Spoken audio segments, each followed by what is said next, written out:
ഒരു ബന്ധമില്ലാത്ത രണ്ട് ആൾക്കാർ തമ്മിൽ ചേരുമ്പോഴാണ് ഒരുപാട് ബന്ധങ്ങൾ ഉണ്ടാവും.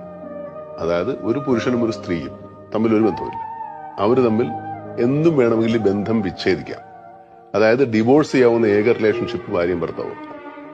അച്ഛനും മകനും തമ്മിൽ ഡിവോഴ്സ് ആവും, അമ്മാവനും മരുമകനും തമ്മിൽ ഡിവോഴ്സ് ആവും.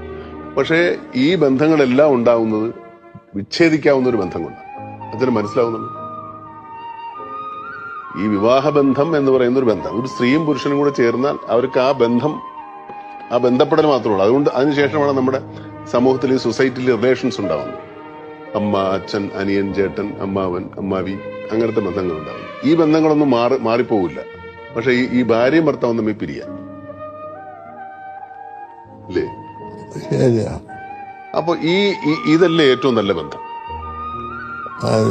ഈ ഭാര്യയും ഭർത്താവും തമ്മിലുള്ള ബന്ധത്തിനല്ലേ ഏറ്റവും കൂടുതൽ സ്ട്രെങ്ത് വേണ്ടത്. മറ്റു പിരിക്കാതിരിക്കാൻ പറ്റണം.